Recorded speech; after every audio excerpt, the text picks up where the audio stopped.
नमस्कार YouTube family আপনারা কেমন আছেন আশা করি প্রত্যেকে ভালো ও সুস্থ সবল আছেন। ডগের গায়ে তিন রকমের পোকা হয়, যেই পোকাগুলির নাম হচ্ছে একটা ফ্লি, একটা টিক আর একটা হচ্ছে মাইন্ড।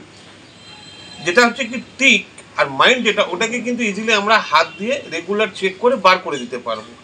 ফ্লি যেটা হয় সেটাকে কিন্তু আমরা বার করতে পারবো না, কারণ ফ্লি এমনই একটা পোকা, আপনি ওকে ধরতে গেলে দেখবেন খুব সহজ ও জাম করে বেরিয়ে যায়, যে কারণে ওই পোকাটাকে আমরা ধরতে পারি না।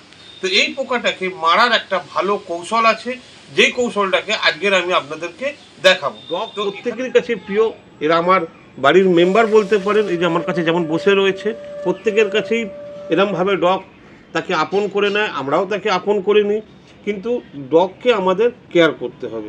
তো সেই যে পোকাটাকে বিনা মেডিসিনে আমরা সেই পোকাটাকে বার করে দেবো, তো কীভাবে করবো? প্রথমে আমি পিসার এখানে প্রথমে এখানে আমি দেখাবো, এই যে এগুলো হচ্ছে সব কিন্তু ফ্লির ডিম।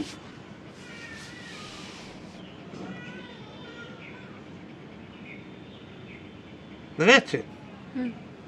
আরও আছে, এই দেখুন পুরো ভর্তি হয়ে গেছে। এইরকম অনেকেরই সমস্যা আছে, তো এটাকে আমি খুব ইজিভাবে আজকে বার করে দেবো। কারণ এই ডিমগুলি যদি আমি বার না করতে পারি, প্রত্যেকটা ডিম কিন্তু ফুটে যাবে আর গায়ে স্কিন প্রবলেম হবে, প্রত্যেক জায়গায় ডিম ভর্তি হয়ে আছে। তো এই জন্যে আজকের আমি এই ফ্লির যে ডিম এবং ফ্লি সবটাকে কিন্তু আমি ক্লিয়ার করে দেবো খুব ইজিভাবে। তার জন্য আমাদের কি চাই? শ্যাম্পু। তবে হ্যাঁ, ডগ শ্যাম্পু আমরা ব্যবহার করব, কোনো মানুষের শ্যাম্পু আমরা কিন্তু ব্যবহার করব না।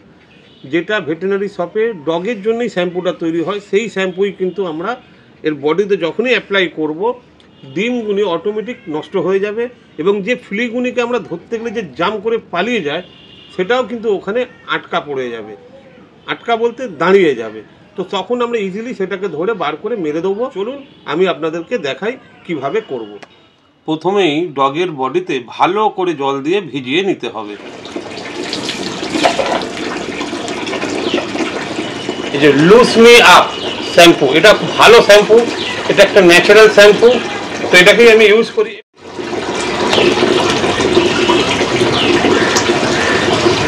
এই দেখুন, এখানে দেখুন কানের মধ্যে কয়েকটা এগ ছিল, ডিম ছিল, সেই কালারগুলো দেখতে পাচ্ছেন। এই যে এইটা একটা এখানে, তো এরকম অজস্র কালার, মানে এরকম অজস্র ডিম ছিল, যে ডিমগুলো কিন্তু নষ্ট হয়ে গেল এবার।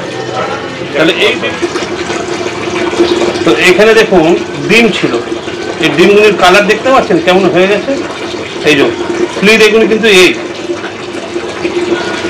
তো শ্যাম্পু জল পড়লে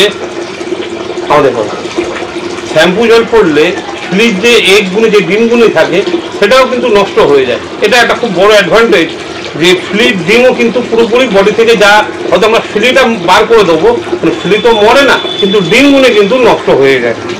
তো এই জন্য আমাকে অন্তত 2-3 মিনিট ওর গায়ে শ্যাম্পুটাকে ভালো করে বডিতে অ্যাপ্লাই করতে হবে।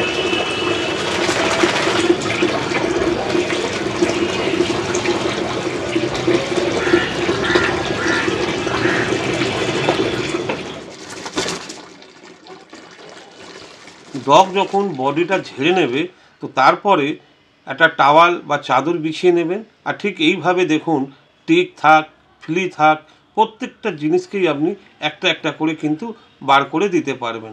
তো এটা হলো একটা ন্যাচারাল পদ্ধতি, কারণ টিক বা ফ্লির জন্যে পাউডার আছে, স্পটন আছে, তো এরকম অনেক কেমিক্যাল আছে। তো আমি চাই সবসময় আমাদের ডগকে ন্যাচারাল পদ্ধতিতে কেয়ার করতে।